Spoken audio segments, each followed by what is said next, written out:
Request lagu favoritmu di fitur live chat Audio Plus, aplikasi RCTI Plus.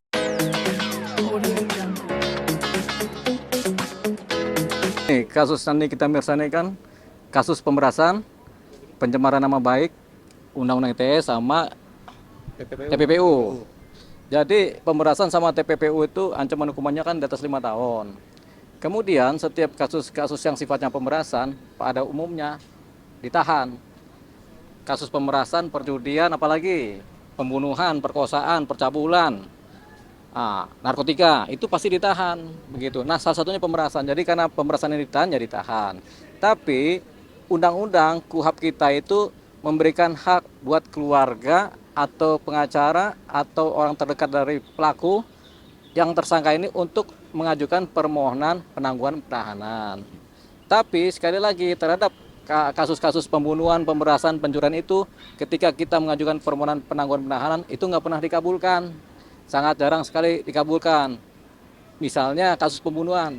Apakah ada kasus pembunuhan kemudian memohon penangguhan penahanan dikabulkan? Jawabannya tidak ada. Sama halnya dengan kasus perjudian, sama halnya dengan kasus pemerasan. Nah, Nikita Mirzani ini kan kasusnya pemerasan. Jadi dia ini kecil kemungkinan untuk dikabulkan. Lanjut. Nah, jadi anaknya ini kan si Loli mengajukan permohonan penangguhan. Udah benar anaknya mengajukan permohonan penangguhan dengan jaminan anaknya sendiri sebagai keluarga terdekat, sedarah. Tapi kemudian karena kasusnya adalah sama seperti atau mirip dengan kasus pembunuhan, pencurian, perjudian, narkotika, maka kemudian walaupun surat permohonan penangguhan diterima oleh penyidik Polda Metro Jaya, tapi kemudian untuk dikabulkan penangguhannya itu sangat kecil kemungkinannya gitu. Kita ambil contoh, apakah ada kasus pembunuhan yang kemudian ditangguhkan si pelakunya? Jawabannya tidak ada. Gitu.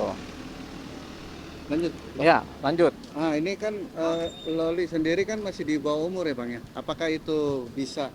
Loli sekarang umurnya berapa? 17. 17 jalan 18. Sudah punya KTP belum? Belum punya. 17 sudah punya KTP dong? Sudah. Jalan ke 17. Oh, mau jalan ke 17 berarti belum punya KTP. Jadi kalau Loli mengajukan permohonan itu belum bisa, dia harus diwakilkan oleh pengacaranya Nikita Mirzani sendiri, mewakili pihak keluarga. Nah, Nikita Mirzani sendiri pasti ada keluarga yang dewasa, entah suaminya, entah tantenya, entah ibunya, entah adiknya, itu mereka yang kemudian mengajukan permohonan penangguhan penahanan. Mereka kemudian dibarengi oleh surat keterangan dari RT RW yang mengatakan demikianlah mereka keluarganya, kemudian mereka mengajukan permohonan penangguhan penahanan. Itu adalah hak yang diatur oleh Kitab Undang-Undang Hukum Acara Pidana.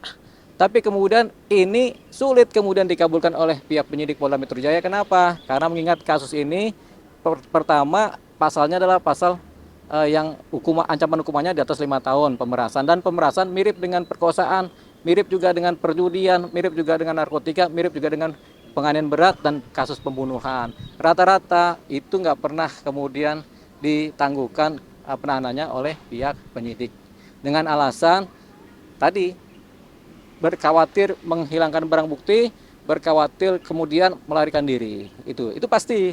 Sehingga boleh di pengajuan permohonan adalah hak dari si tersangka dan hak dari keluarganya, tapi sulit sekali untuk ditangguhkan. Berarti tipis kemungkinan, Bang. Tipis kemungkinan Nikita Mirzani kemudian ditangguhkan. Setipis apa? Itu kan pertanyaannya. Yes. Setipis kertas. Gitu. Tadi kan pasal pidana khusus berarti, Bang ya? Ada yang berani menjamin dalam kes seperti ini, Bang. Bisa kayak Bang ketika ada orang bisa menjamin, oke saya akan memberi penjamin informasi.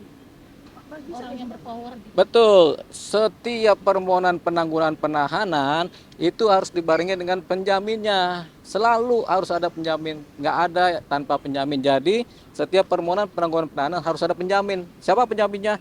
Bisa si A, bisa si B, tapi pada umumnya penjaminnya adalah keluarga, saudara, begitu. Tapi itulah yang diatur oleh KUHP kita. Karena ini termasuk tindak pidana khusus seperti, Bang ya? Bukan tindak pidana khusus, tindak pidana umum, tapi kriminal umum. Begitu, kriminal umum yang mirip-mirip dengan tadi yang kita sebut kriminalnya. Berarti sama kayak Fadil, Bang ya? Duit, Bang, punya kuasa. Duit nggak punya kuasa di dunia ini kan. Nggak tahu ya, tapi duit rasa-rasanya nggak punya kuasa gitu. Bang, berarti sama kayak Fadil dong, Bang? Sama kayak Fadil. Fadil kan kasusnya kan percabulan atau aborsi kan. Itu juga sama-sama kasus yang nggak bisa ditangguhkan begitu. Sama posisinya Nikita Mirzani. Itu karena kategori hukumannya di atas 5 tahun. Pertama itu, kedua memang kita sudah sepakati dari zaman dulu tuh kasus-kasus yang seperti ini memang nggak bisa. Pertanyaannya apakah ada kasus perjudian yang kemudian bisa ditangguhkan? Jawabannya tidak ada. Kalau ditangguhkan, yang kena penyidiknya sama pimpinannya. Artinya Gitu. tidak ada jurisprudensi. Bukan tidak ada jurisprudensi karena ada kesepakatan. Dan memang kasus seperti ini memang ada dua tadi, dikhawatirkan melarikan diri atau menghilangkan barang bukti. Jadi kasus ini kasus termasuk kriminal berat ya, pemerasan. Jadi Nikita Mirzani ketika dipersangkakan kasus pemerasan, dia termasuk melakukan tindak kriminal berat. Apa itu? Ya pemerasan. Pemerasan itu ada dua, pemerasan secara halus, pemerasan secara kasar. Pemerasan secara kasar itu dengan ancaman membunuh, dengan ancaman kemudian menculik, dengan ancaman membakar rumah, itu pemerasan secara kasar. Pemerasan secara halus dengan cara iming-iming cerita. Ayo nanti supaya nanti kita nggak ceritakan keburukan Anda di publik. Nah itu secara halus. Pemerasan secara halus, diperas. Anda bayarlah supaya saya nggak buka mulut. Itu pemerasan secara halus. Makanya ketika kita dengar rekaman ceritanya, ceritanya si ajudannya Nikita Mirzani dengan si dokter ini, kita bisa dapat, oh ini pemerasannya secara halus. Termasuk dalam kategori pemerasan secara halus. Nah, tindak pidana pemerasan secara halus ini mirip-mirip dengan penipuan.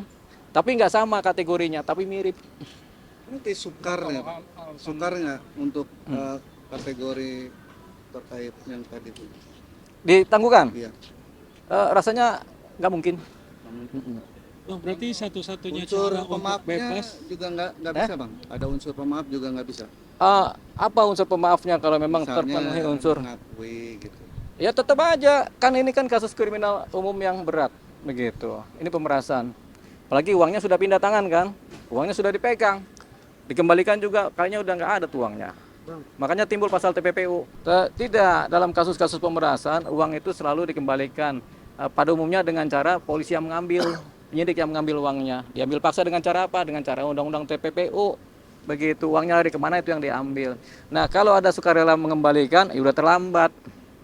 Kenapa? Kasusnya sudah terjadi, peristiwa pidananya sudah terjadi dan terbukti. Jadi tetap harus disidangkan. Kenapa harus disidangkan? Karena ini tindak pidana umum. Begitu. Yang bukan delik aduan, ini delik pidana umum. Kan delik absolut, Bang. Hah? Bukan delik absolut. Atau apa itu delik absolut? Nah, kalau misalnya itu kan ada artinya kalau juga kita hamil, itu juga sebuah pertimbangan untuk penangguhan. Kalau hamilnya tua, mau melahirkan, ada pertimbangan sedikit. Pertimbangannya apa? Nanti kalau hamil tua, ini kan ada rumah sakit Polri, nanti dibantarkan ke rumah sakit. Gitu. Kalau hamil muda, ya nanti check up aja di rumah sakit Polri. Gitu kan di Polda sini juga ada rumah sakit, begitu rutin. Gitu. Tetap dalam pengawasan. Tetap dalam pengawasan pihak kepolisian. Kalau sampai tiba-tiba ada penangguhan, ini pasti ribut. Yang ribut siapa? Yang ribut adalah para korban, begitu. Keributan pertama para korban. Bisa diulang, Bang, kalau ada Melapor. Sudah terjadi laporan ya. Kemudian uangnya juga udah sulit dikembalikan. Karena kalau uang mau dikembalikan itu sebenarnya ketika laporan pertama, kemudian pas BAP pertama, pas jadi saksi buru-buru dia kembalikan. Baru di situ ada yang namanya upaya-upaya perdamaian restoratif justice. Tapi karena sampai titik tersangka belum ada uang dikembalikan, nggak ada titik temu ya tentunya perkara jalan terus.